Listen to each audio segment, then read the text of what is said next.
성경 디모데전서 4장 11절에서 16절을 찾겠습니다. 신약성경 339페이지 디모데전서 4장 11절에서 16절입니다. 너는 이것들을 명하고 가르치라. 누구든지 내 연수함을 업신여기지 못하게 하고 오직 말과 행실과 사랑과 믿음과 정절에 있어서 믿는 자에게 본이 되어 내가 이를 때까지 읽는 것과 권하는 것과 가르치는 것에 전념하라. 네 속에 있는 은사고 장로회에서 안수받을 때에 예언을 통하여 받은 것을 가볍게 여기지 말며 이 모든 일에 전심전력하여 너의 성숙함을 모든 사람에게 나타나게 하라.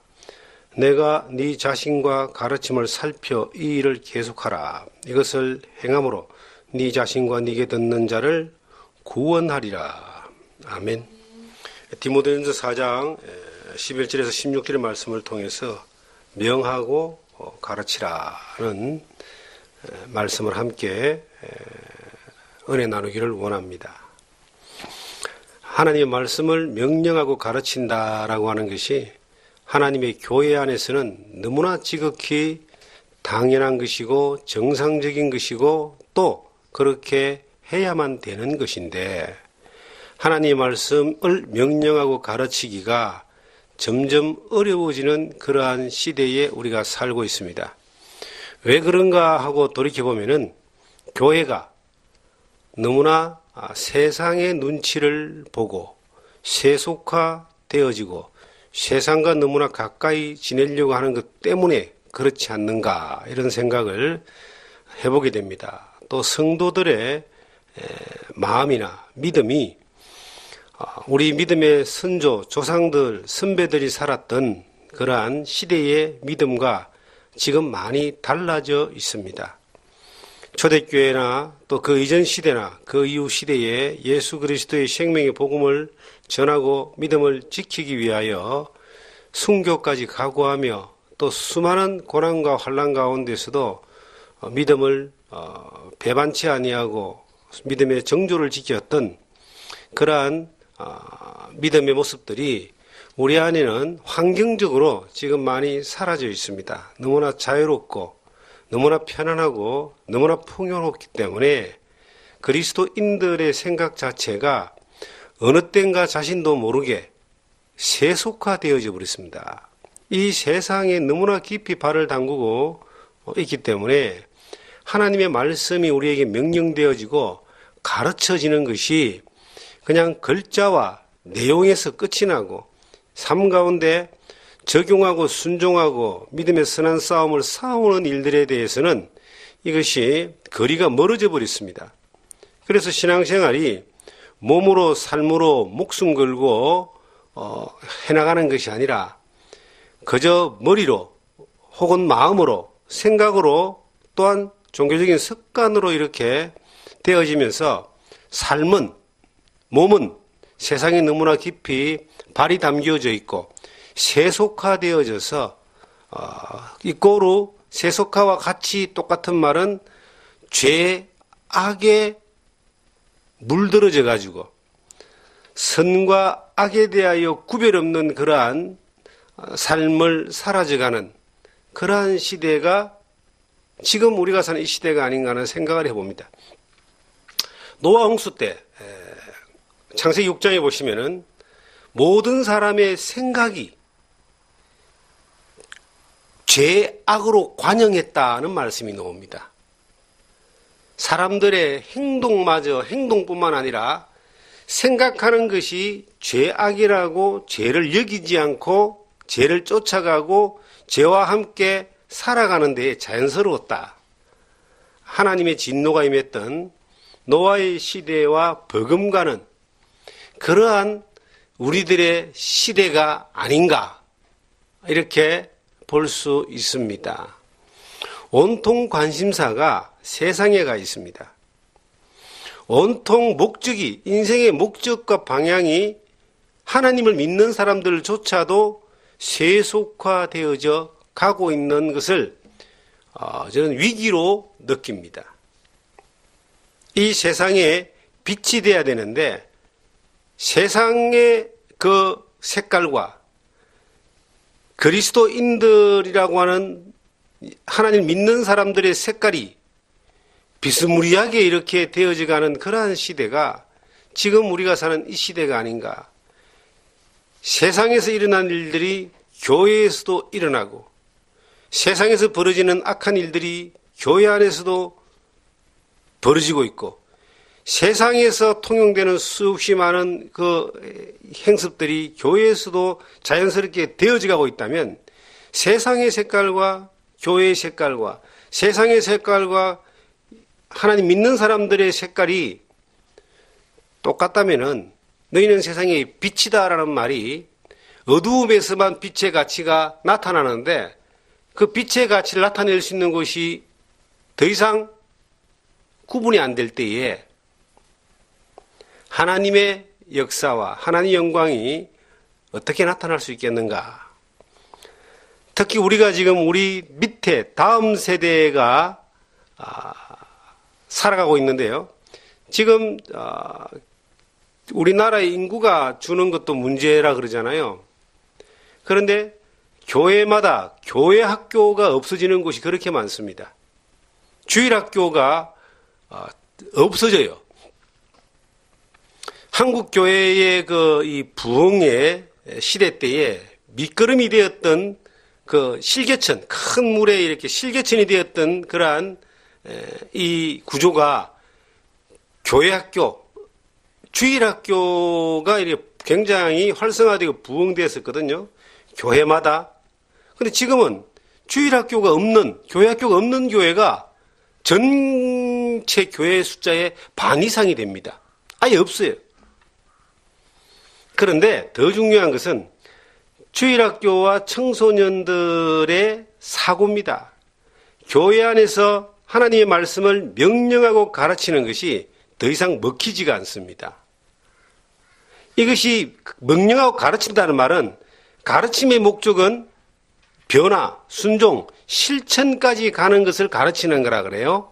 그런데 내용을 배우지만 변화되지 않고 생각과 사상이 세속화되어지고 있고 생각과 사상이 온통 세상의 것, 땅의 것, 이 세상의 유행, 이 세상의 그 구조 가운데 있는 것들이 그 삶을 지배하고 있기 때문에 변화가 일어나지 않으니까 믿음이 성숙하지 않고 단절되기 때문에 이제 아이들이 대학을 가거나 사춘기를 지나서 대학을 가거나 직장으로 나갔을 때에 이게 이제 하나님 믿는 것이 예수님 믿는 것이 예배 드리는 것이 불편해지기 시작하는 겁니다.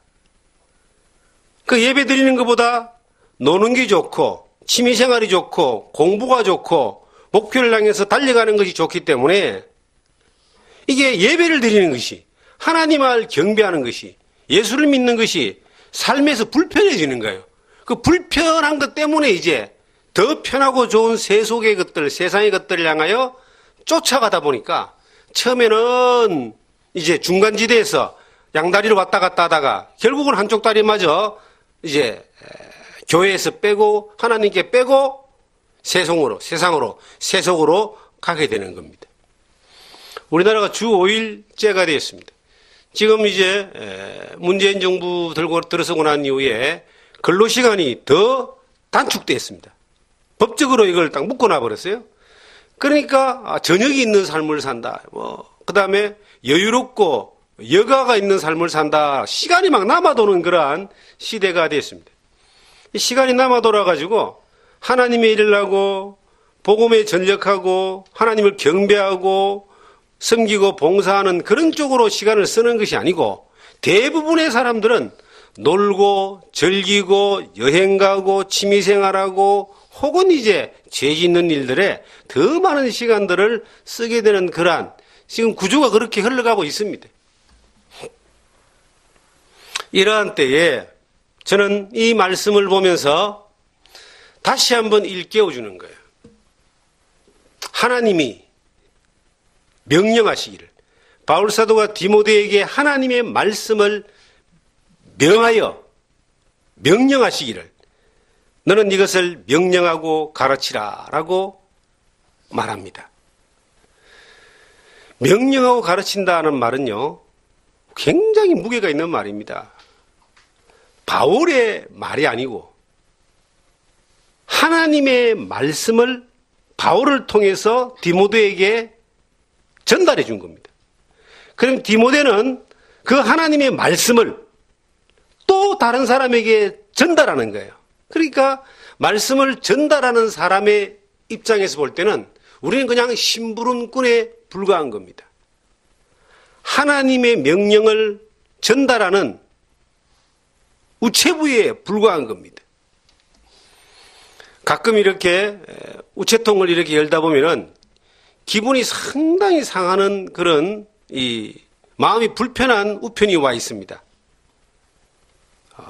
범칙금, 자동차 운전하다가 위반해가지고 카메라 찍혀서 범칙금을 내라는 그런 우편물을 받을 때 굉장히 마음이 불편하고 기분이 안 좋습니다.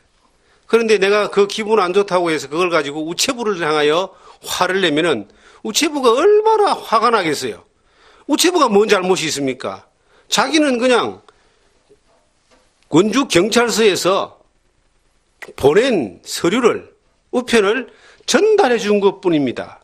내가 우체부한테 이 명령을 받은 것이 아니고 벌금을 내라는 명령을 받은 것이 아니고 이게 원주 경찰서장한테서 이 명령을 받았기 때문에 이것을 수행하지 않으면 불이익이 오잖아요. 여러 가지 불이익이 오게 되어 있습니다. 그래서 그 명령대로 벌금을 내든지 그렇게 수행을 합니다. 하나님의 말씀도 마찬가지입니다. 말씀을 전하는 사람은 우체부에 불과한 거예요. 전하는 사람은 그냥 그대로 하나님의 말씀을 받아가지고 전달해주는 존재에 불과합니다. 그런데 그것이 하나님의 말씀으로 받았을 때에 그 하나님의 위대하신 전능하신 하나님의 말씀으로 이것을 받았을 때에 이 사람은 그 말씀을 따라서 순종하고 실천하고 따랐을 때에 하나님의 능력이 나타나고 하나님의 칭찬이 그 가운데서 나타나는 겁니다. 지금 우리 시대에 뭔가 구조적으로 잘못되어 있는 것이 있습니다. 그게 뭐냐면은 말씀을 전달하는 사람이 그 말씀의 주체자인 것처럼 그렇게 착각하고 듣는 사람이 있고 그리고 또 착각하면서 속이는 사람이 있다는 겁니다. 하나님의 말씀을 전하는 사람, 설교자, 목회자가 어떤 말을 전해야 되는가? 미국이나 이렇게 특히 미국 같은 경우에 유명한 목사들이 이제 설교하는 내용들을 자주 접할 수가 있습니다. 혹시 CTS나 CBS나 이런 데 보시면은 그런 내용들이 나옵니다. 또 신문에 가끔 나옵니다. 그런데 거기서 이제 복음적 하나님의 말씀을 그대로 전하는 사람도 있지만 대부분 상당한 어떤 이 기교와 그리고 지식과 세상에서 필요로 하는 그러한 여러 가지 이 기술들 이런 것들이 이제 막 사람들을 감동시키고 끌어들이고 이런 경우들을 이렇게 보게 됩니다. 우리가 이 음식을 먹어보면은 입으로 음식 맛을 분간하듯이 이 귀로 말을 분간하거든요. 그 중심에 하나님의 말씀을 전달하는 그 역할을 충실히 하고 있느냐 아니면 자기 말을 하고 있느냐 이것이 분별이 되어집니다. 가끔 이제 설교자가 빠지기 쉬운 이 함정 가운데 하나가 뭐냐면은 자기의 간증을 할 수 있습니다. 하나님의 역사하심 은혜 가운데 나에게 주신 하나님의 그 경험들을 놀라운 경험과 기적 같은 역사들을 전달함으로 사람들로 하여금 하나님의 위대하심과 역사하심을 간접적으로나마 입술의 선포를 통해서 알고 느끼게 하고 경험케 하기 위해서 우리가 간증을 할 수 있습니다. 그것까지는 너무나 좋은데 이것이 자기 자랑으로 가는 경우가 있습니다.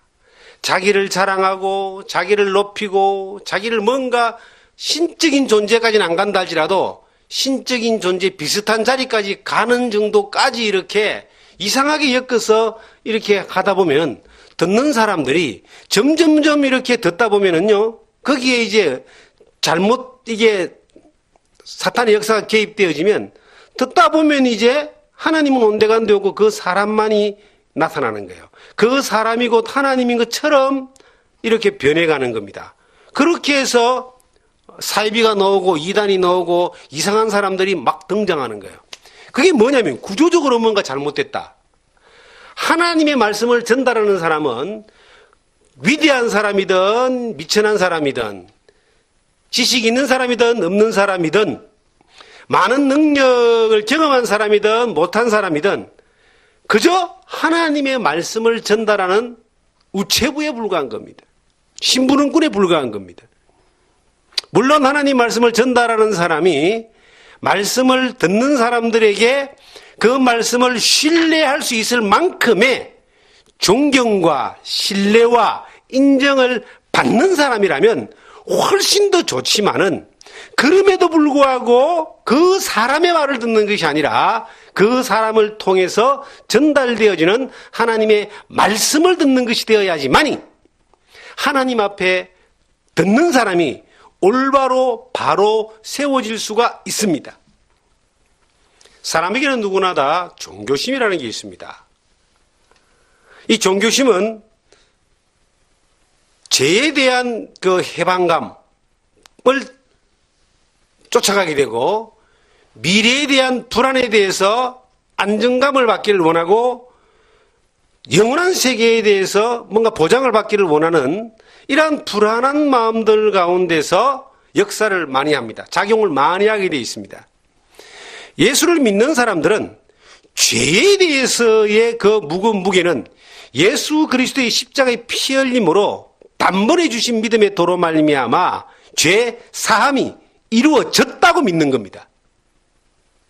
우리가 죄가 예수님으로 말미암아 구원을 받았다고 믿는 겁니다. 구원받은 믿음을 가지고 예수님을 믿고 이 땅에 살아가는 것이 이것이 예수 믿는 사람들의 믿음입니다. 죄에서 벗어났잖아요. 살아가면서 우리가 실수하고 넘어지는 것, 또 예수 그리스도의 은혜를 붙잡고 회개함으로 말미암아 회복되어지는 영원한 속죄함에서 계속 회복되어지는 그러한 은혜를 삶 가운데 또한 구원을 경험하는 그 삶의 여정을 우리는 살아갑니다.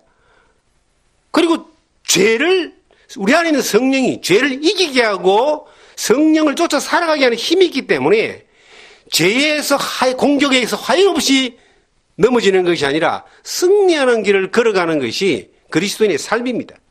그런데 그리스도인들 가운데서도 뭐가 불안하냐면 살아가는 삶 가운데서 앞이 안 보이는 것들이 불안한 겁니다. 자기가 하나님의 음성을 듣고 명령을 따라서 순종하고 가는 데 있어서 확신찬 믿음이 없습니다. 또 거기에 시간을 투자하고 거기에 삶을 전념하기에는 또 세상 사는 게 너무 녹록지가 않습니다. 그래서 어떤 생각을 하느냐면은 누군가가 나를 바로 인도해 줄 것이다. 자기를 인도해 주는 누군가를 찾는 겁니다. 만나는 겁니다. 그래서 교회라고 하는 공동체 가운데서 하나님의 말씀을 대언하고 예배하고 경배하는 정상적인 그러한 하나님과의 관계의 신앙생활을 해나간다면 특별하게 크게 위기를 당하지 않습니다. 날마다 도우신 하나님의 은혜를 받습니다. 그런데 사람들이 자기의 코드에 맞추어서 자기를 이끌어가고 자기를 살려주고 자기를 도와주고 자기의 문제를 해결해 줄 수 있을 것 같은 누군가를 찾아가는 겁니다. 그것이 어떤 목회자가 될 수도 있고 부흥사가 될 수도 있고 박사가 될 수도 있고 상담사가 될 수도 있고 여러 가지가 있지 않겠습니까? 기도원이 될 수도 있고 영성원이 될 수도 있고 어떤 교회가 될 수도 있을 겁니다. 거기에서 이제 편안하게 살려고 하는 겁니다. 어떻게? 내가 하나님의 명령을 듣고 가르치고 실천하고 해나가는 것보다 누군가가 대신 하나님의 말씀을 듣고 준비된 것을 내가 전달되어져서 먹는 것을 여기에 길들여져 있는 거예요. 그런 사람들은 기도조차도 자기가 하는 기도는 확신이 없다고 생각합니다. 역사가 없다고 생각합니다. 기도조차도 그 누군가가 대신 해줘야지만이 그 자기에게 자기의 문제나 기도가 응답되어질 걸로 생각을 합니다. 자기의 신앙이 비록 예수로 말미암아 구원을 받고 죄에서 해방된 정말 자유함 가운데 평안한 가운데 죄 문제가 해결됐다 할지라도 살아가는 삶의 문제 가운데서 내가 한 발짝도 그 스스로 발을 디디지 못하는 안전뱅이와 같은 그런 삶, 누군가가 먹여줘야 되고 떠먹여줘야 되고 일으켜줘야 되고 씻겨줘야 되는 그러한 삶으로 스스로를 그렇게 가둬버리는 겁니다. 이게 얼마나 불행한 겁니까? 어떤 목회자든 그 사람이 없어서 안 되는 교회가 어디 있습니까? 교회는 예수님이 없으면 안 되는 교회고 하나님이 없으면 안 되는 곳이지 성령이 없으면 안 되지요. 그런데 어떤 사람이 없어서 안 되는 교회, 그거는 뭔가 잘못된 겁니다. 그것이 비록 우리가 상상하지 못하는 큰 일을 했다는 사람이라 할지라도 하나님 편에서는 그저 심부름꾼에 불과하고 그저 우체부에 불과한 존재인데 사람들이 하나님을 보지 않고 그 심부름꾼과 우체부를 같은 그러한 전달자를 향하여 마음을 쏟아버리고 그것에 자기의 믿음이라는 것까지도 거기에 그냥 얹어놔 버리는 겁니다. 그러면 그 사람이 그렇게 얹어놓은 사람이 만약에 잘못된다면 어떻게 되겠습니까? 사람은 누구나 다요 잘못될 수 있습니다. 지속적으로 신앙이 믿음 안에서 하나님 앞에 서 있지 않으면 이전에 과거에 어떤 위대한 일에 쓰임받았다 할지라도 잘못될 가능성이 있습니다. 그래서 우리의 믿음을 어디에 성경에 바울을 믿으라 해놨고 베드로를 믿으라 해놨고 요한을 믿으라고 해놨습니까? 그런 말이 성경에 없어요. 특별히 바울 사도는 고린도전서 1장에 보면은 나는 심었고 아볼로는 물 주었다. 자라게 하시는 분은 하나님이시다. 생명 자체를 주관하시는 대상은 하나님이지 우리는 일꾼에 불과하다. 고린도 교회의 사람들이 신앙에 어릴 때에 막 파벌이가 이렇게 갈라졌어요. 나는 베드로파, 나는 아볼로파, 나는 바울파, 나는 그리스도파 막 나눠져가지고 바울이 최고야, 베드로가 최고야 막 서로 할 때 바울이 내가 당신들을 위해서 죽어줬냐? 당신들을 위해서 당신들을 구원하기 위하여 죽어준 사람은 예수 그리스도밖에 없다. 내가 전도하는 것도 내 힘이 아니고 성령이 힘을 주시기 때문에 하나님의 말씀을 전하는 것이지 나는 아무것도 아니다. 그렇게 바울이 정확하게 이야기를 하는 거예요. 이것은 우리 시대도 굉장히 중요합니다. 이 역사는 계속 반복되는 거예요. 계속 사람들은 사람을 쫓아갑니다. 이상하리만큼 사람을 쫓아가요. 그게 종교심이 불안하니까. 예수를 바로 믿는 사람들 가운데서요, 죄에 대한 문제에 대해서 해방을 받았고, 천국에 대한 소망, 영원한 세계에 대해서 우리가 확실한 보장을 받았습니다. 영생. 그런데 이 땅에 살면서 이게 안 보이거든. 살면서 구원을 받는, 삶 가운데서 구원을 경험하는, 구원을 이루어가는, 두렵고 떨림으로 너희 구원을 이루라 그러잖아요. 구원을 이루어가는 생활 가운데서 날마다 구원의 기쁨을 우리가 경험하기 위해서 어떻게 해야 되느냐? 이 성경에는 명령하고 가르치는 일에 충실하라.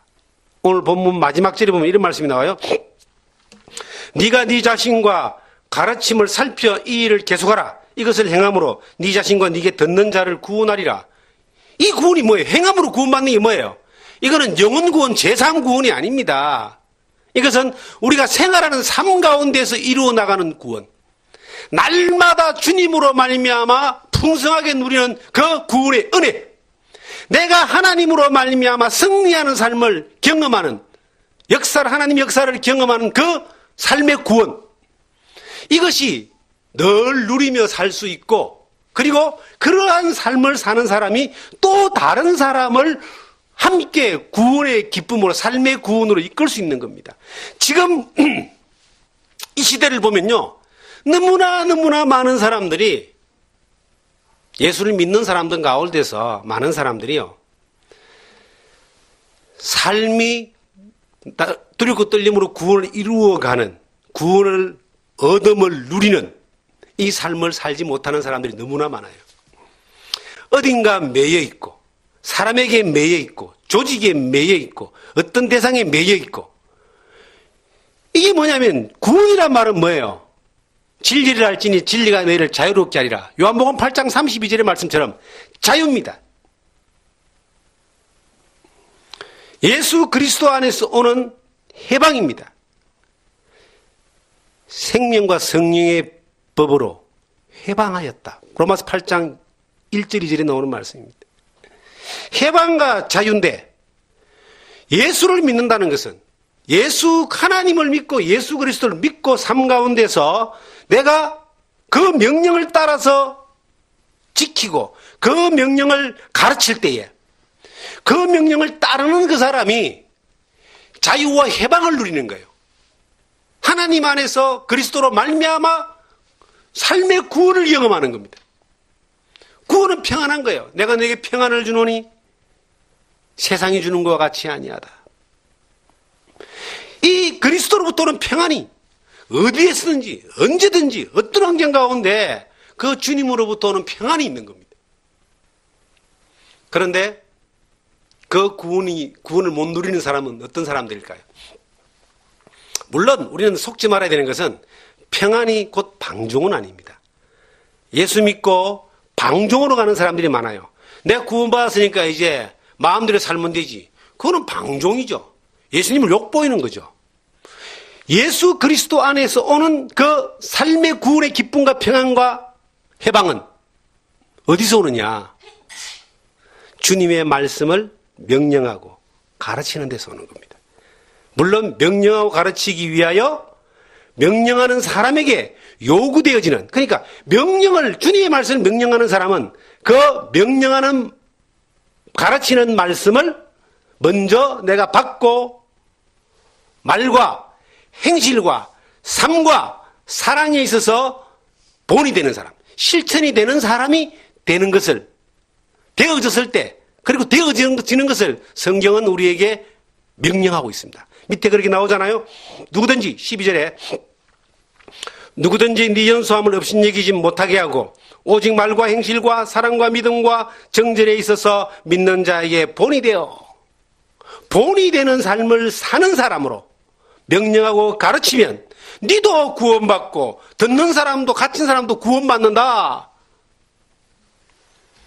우리는 두 가지의 일에 사명을 받은 사람입니다.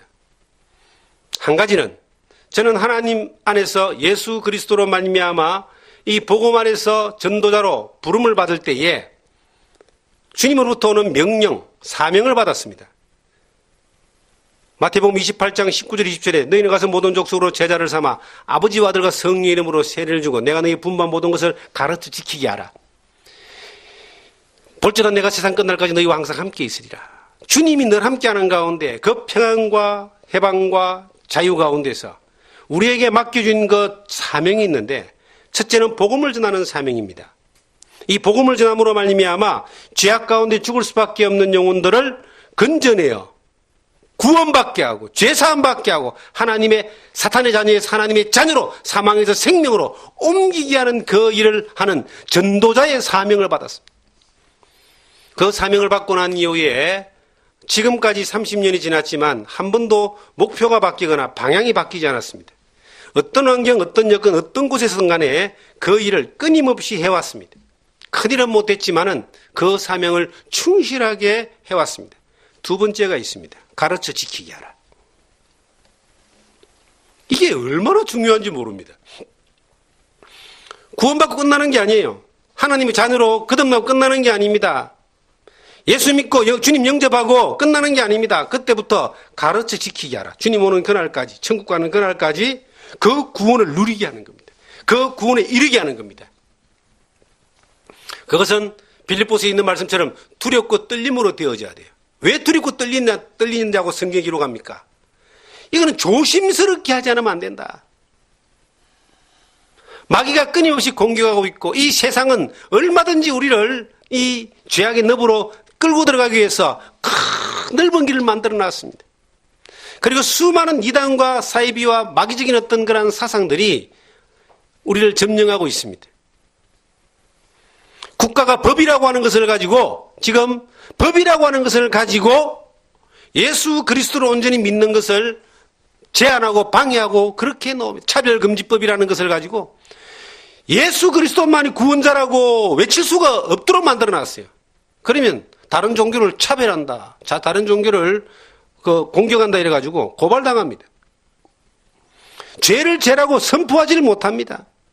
동성애가 죄라고 이야기하면 그거 법으로 금지되도록 지금 그렇게 만들고 있습니다. 세상이 그렇게 지금은 뭐 예수 믿는 사람들이 야, 안 된다, 잘못됐다 하고 막 데모를 해도 이게 법으로 제정돼서 2년, 3년, 10년 지나버리면 당연한 것들을 쑥 다 받아들이고 우리 자녀들은 그러한 사상 가운데 살아가게 되어 있습니다. 얼마나 위험한 시대에 살고 있습니까? 그러니까 두렵고 떨림으로 항상 하나님만을 바라보면서 그 명령을 따라서 그 명령 외에 다른 것들을 쫓아가지 아니하고 가야 한다. 가끔 다른 종교를 이제 믿거나 다른 종교의 성직자라 그러죠. 종교인을 만날 때가 있습니다. 가끔 이제 원주시 자원봉사 협의회라는 곳을 가면요, 통일교의 이제 중요한 역할을 하는 사람이 같이 와요. 그분도 이제 봉사를 하는 분인데 만나면 이제 그분은 일본 사람이에요. 일본 사람인데 한국으로 귀화를 했어요. 한국 부인을 만나가지고. 근데 이제 몇 년 동안 계속 만나니까 좀 이제 얼굴이 익으니까 자주 대화를 나눕니다. 나는 일본말은 못하지만 그 양반은 한국말을 잘하니까. 그래서 이제 제가 한번 물었습니다. 뭘 믿으십니까? 하니까. 그 옛날에는 이제 문아무개가 이제 하나님인 걸 믿는다 그래요. 그래요? 그런데 그 문아무개가 이제 죽었어요. 얼마 전에. 그래서 이제 또 얼마 만나서 또 문아무개가 죽었는데 지금 뭘 믿습니까? 하니까 그 믿고 또 그 하나님 어머니가 또 나왔다고 또 그를 또 믿는데요. 그래서 또 물어봤습니다. 그 사람이 죽으면 또 어떻게 됩니까? 하니까 대답을 못 하는 겁니다. 그분은 말하기를 우리는 하나님도 믿고 문아무개도 믿고 하나님도 믿고 또 하나님 보내신 하나님 아버지 어머니도 믿고 저는 예수 믿는 거 교회 믿는 거 다 찬성하고 존경하고 목사님 존경하고 좋아합니다. 근데 그 말이 굉장히 평화롭고 좋은 말 같잖아요. 자기 믿는 거 내버려 두고 당신 믿는 거 내가 인정하니까 같이 두루두루 믿자고. 제가 그런 말을 합니다. 사람은 다 거짓되고요. 구원자는 예수 그리스도밖에 없습니다. 하나님은 이름 붙인다고 다 하나님이 아니고요. 천지를 지으신 창조주 하나님, 여호와 하나님만이 하나님입니다. 그러면 뭐 싸우자고 달라들지는 않지만은 불편해하는 걸 봅니다. 그런데 드러나마나 그 이야기를 해주는 거예요.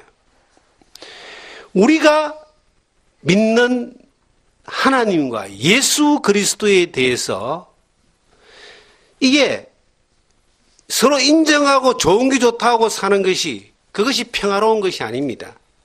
세상은 그것을 요구합니다. 평화를 요구합니다. 잘 지내는 걸 요구합니다. 그런데 성경은 하나님은 세상과 잘 지내는 것이 아니고 제약된 세상을 구원하는 겁니다. 예수 그리스도가 이 세상에 오실 수밖에 없었던 단 하나의 이유는 예수님이 오시지 않으면 아무도 구원받지 못하기 때문입니다. 그런데 예수님이 오셔가지고 십자가 위에 피 흘려서 죽으셨잖아요. 3일 만에 부활하셨잖아요. 그 처절한 전쟁, 목숨을 던지는 그 사탄과의 처절한 전쟁이 대리전으로 로마가 유대인들이 그 대리전을 치렀지만은 그 죽음에 이르기까지 피 흘리기까지 할 수밖에 없었던 이유가 뭐냐면 그렇게 하지 않으면 아무도 구원받을 수 없기 때문입니다. 두렵고 떨림으로 구원을 이루지 않으면 안 되는 이유가 뭡니까? 그렇게 하지 않으면 구원이 이루어질 수 없기 때문이에요. 이 세상은 우리를 가만히 내버려두지 않습니다. 마귀는 결코 하나님의 나라와 교회를 단 한순간도 공격하지 않은 적이 없습니다. 예수 믿는 사람을 한순간도 가만히 내버려둔 적이 없는 것이 마귀입니다. 하나님도 우리를 눈동자처럼 지키지만 마귀도 우리를 눈을 부릅뜨고 공격을 합니다. 영적 전쟁의 최일선에 우리가 나와 있습니다. 우리가 어떻게 하면은 나도 구원받고 다른 사람도 구원할 수 있습니까? 이거는 생활의 구원입니다. 이루어 나가는 구원. 날마다 하나님의 능력으로 우리가 살아가는 구원. 어떻게 하면 그렇게 살 수 있을까? 가능합니다. 하나님의 명령을 지키고 가르치는 겁니다. 하나님의 명령을 지키는 것이 어렵습니까? 가끔 저는 그런 이야기를 합니다. 믿음으로 사는 게 너무 어렵습니다, 목사님. 이렇게 이야기하는 분들이 계셔요. 저는 이렇게 이야기합니다. 저는 믿음으로 안 사는 게 더 어렵습니다. 하나님을 믿는 믿음으로 살면 그 하나님이 나의 모든 것 되십니다. 요즘 어느 제 가까이 있는 목사님이 저한테 질문해요. 도대체 목사님은 뭘로 먹고 삽니까? 그래요. 목사님이 나한테 그런 질문을 해요. 그래서 내가 그 질문을 들으면서 이런 이야기를 했습니다. 우리 아들이 초등학교 1학년 딱 들어가니까 그렇게 질문합니다. 아버지 도대체 뭘로 먹고 살아요? 우리는 뭘로 먹고 살아요, 아버지? 우리 딸도 초등학생 때 똑같은 질문을 합니다. 아빠, 우리는 뭐 먹고 살아? 그때마다 제가 해준 대답이 있습니다. 하나님이 먹여주신다. 내 하나님은, 우리 하나님은 천지를 지으신 하나님이고 우리의 생명을 주관하는 하나님이고 우리의 삶을 온전히 붙드시는 하나님이고 책임지는 하나님이시다. 그 하나님 먹여주신다. 에이, 그런 게 어디 있어요, 아버지? 그런데 그런 게 있단다. 어떤 때는 하나님이 엘리야가 먹을 게 없는 그런 핍절한 가운데 있을 때 까마귀를 보내가지고 까마귀에게 먹을 걸 보내가지고 살게 하셨단다. 더럽힌 백합화와 공중나는 새를 하나님이 먹이시는 거야. 하물며 하나님의 아들 된 우리가 보냐? 하물며 하나님만 믿고 살아가는 내 삶을 하나님이 책임지지 않겠느냐? 그렇게 책임진다. 저는 그렇게 내 아이들에게 이야기를 했습니다. 아이들은 이해를 못했습니다. 지금도 이해를 못할지도 모릅니다. 저는 그렇게 30년 이상을 살았습니다. 그런데 가까이에 정말 친밀하게 지내는 목사님이 그런 이야기를 하는 거예요. 도대체 목사님은 뭘로 먹고 사십니까? 제가 똑같은 이야기를 해줍니다. 하나님이 먹여주셔요. 하나님의 은혜가 있습니다. 두렵고 떨림으로 구원을 이루라. 모든 게 다 준비되어 있으면 두렵고 떨릴 이유가 없잖아요. 창고에, 금고에, 은행 통장에 10년, 20년 이상 죽을 때까지 살 정도의 것들이 준비되어 있고 모든 환경이 다 되어 있으면 두렵고 떨릴 필요가 없습니다. 하나님 의지하고 믿을 필요가 없습니다. 하나님 앞에 감사할 것도 없어요. 내 거 가지고 내 마음대로 쓰는데 뭐 감사합니까? 입술로만 감사하죠. 그런데 하루하루 매순간 순간순간 하나님의 구원하심을 늘 경험하는 것은, 하나님이 책임지심을 늘 확인할 수 있는 것은 내 삶이, 우리들의 삶이 그 하나님을 날마다 그 명령을 따라 지키고 순종하고 이것을 가르치는 일에 끊임없이 그 명령에 따라 사명을 다할 때에 그 하나님께서 네가 구원하리라, 그렇게 구원받으리라. 네 옆에 사람도 그랬잖아요. 성경에 모든 사람에게 그 구원함이 나타나는 거예요. 듣는 자를 구원하리라. 내만 구원받는 게 아니고 네 자신과 듣는 자들, 옆에서 그걸 보고 경험한 사람들도 같은 믿음으로 가게 되어 있는 겁니다. 이 세상은 너무나 세속적인 그러한 이 힘에 끌려가고 있습니다. 지금 우리가 당장 묵고 사는 문제를 놔놓고 세속적으로 한번 생각해 봅시다. 자기가 벌지 않으면 안 되잖아요. 아이들이 공부하는 거 결국은 먹고 사는 직업을 얻기 위해서 공부하는 겁니다. 공부를 하려고 공부하는 거 괴롭습니다. 아이들이 나이 30이 넘었는데도 아버지 집을 떠나지 못하고 계속 공부하는 아이들이 있습니다. 공무원 시험 쳐가지고 공무원 되는 게 요즘 우리나라 젊은 사람들의 대부분의 목표입니다. 뭐 어떤 공무원 자리는 7,000대 1, 700대 1, 뭐 이런 신문 보면 뭐 깜짝깜짝 놀랍니다. 자리 하나 났는데 7,000명이 몰려들어요. 그 정도로 공무원 시험 한번 치면요, 20만 명 이상이 시험 친다잖아요. 국업 공무원 시험 치는데 전국에서 20만 명이 와서 시험 친다는 거예요.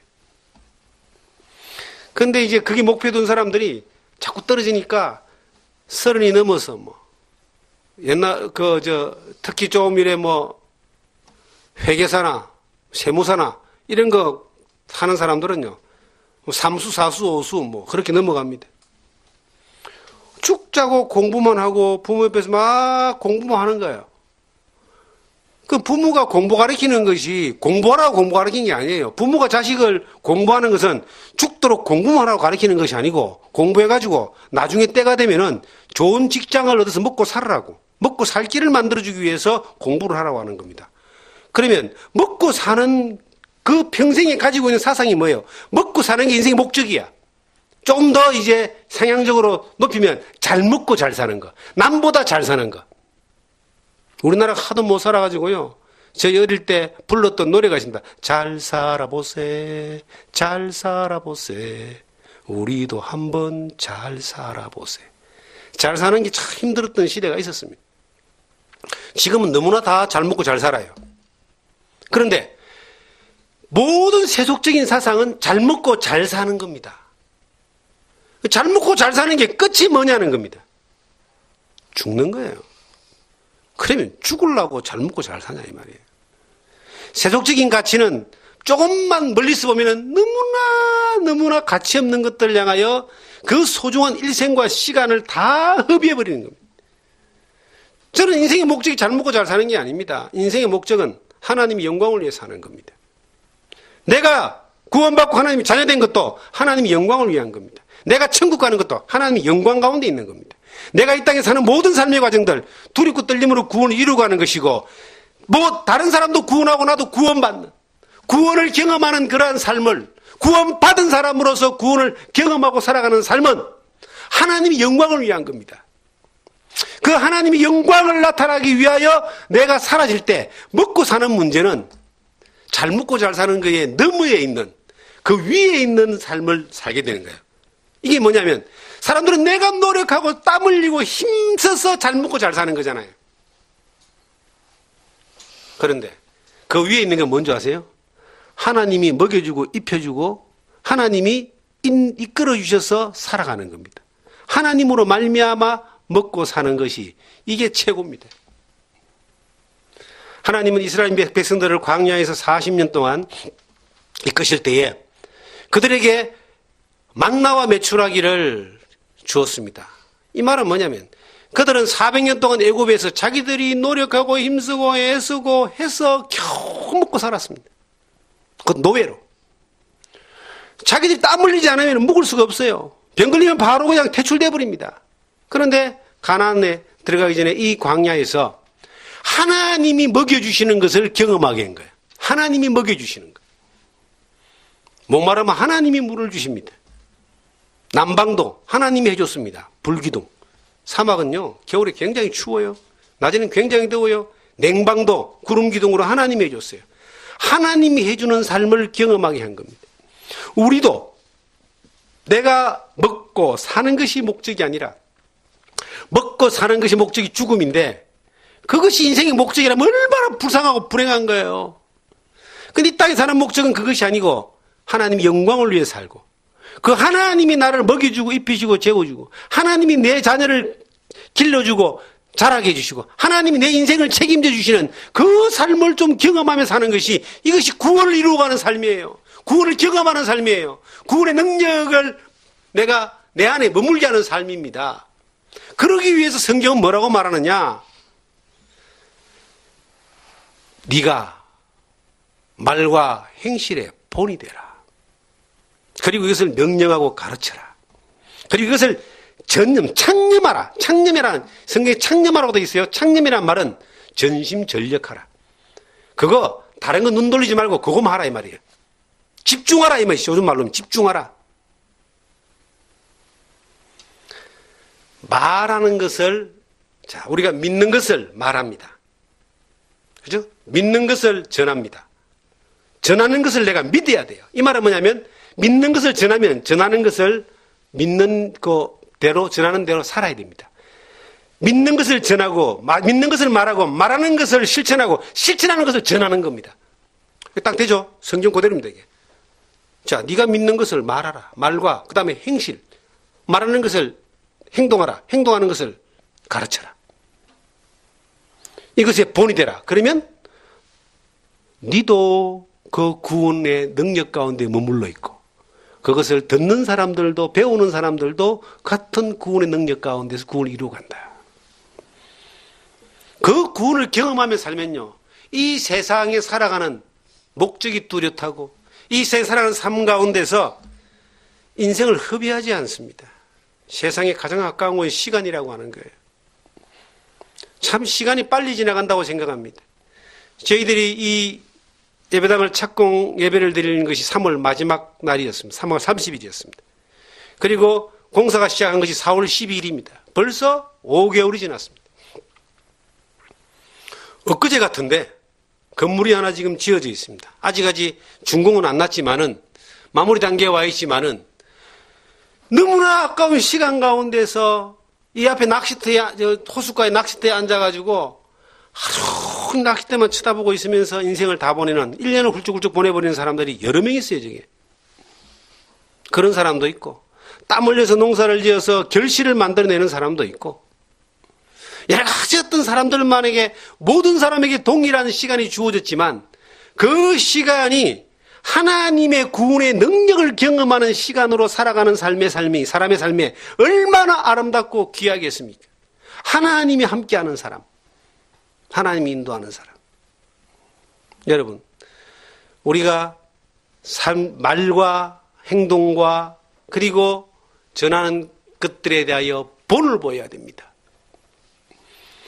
우리 그리스도인들이 세상에서 빛과 소금이 되는 것은 내 것을 막 전하고 내가 착하고 선한 걸 나타내는 것이 아니라 나에게 이것을 명령하라고 전달해주는 그분의 능력과 그분의 역사를 나를 통해서 다른 사람에게 많이 나타나는 자리에 머물러 있으면 내가 하나님의 놀라운 능력과 구원을 전달하는 통로로 사용되어지는 놀라운 하나님의 일꾼으로 쓰임을 받는 겁니다. 하나님 우리를 그렇게 부르셨고 그렇게 쓰기를 원하십니다. 여러분, 이 세상의 새 속에 물들어서 끊임없이 빠져들어가며 우적우적 거리는 걸로 끝나지 않고 늘 하나님의 구원의 능력을 경험하면서 물에 빠져 죽는 것이 아니라 물 위를 이렇게 걸어가는 예수님처럼 물 위에 그 노아의 방주가 떠 있는 것처럼 이 세상에 물에 빠져가는 사람들을 건져서 하나님의 구원의 이 방주에 옮길 수 있는 그러한 자리에 쓰임받는 이 생명나무숲 전원교회가 되기를 원하고 또 제가 그런 삶을 평생 살기를 원하고 여러분 또한 우리 함께 그런 삶을 살기를 원합니다. 이 세상에 상처받고 힘들고 어렵고 죄악 가운데 헤매며 살아가는 사람들이 얼마나 많은지 모릅니다.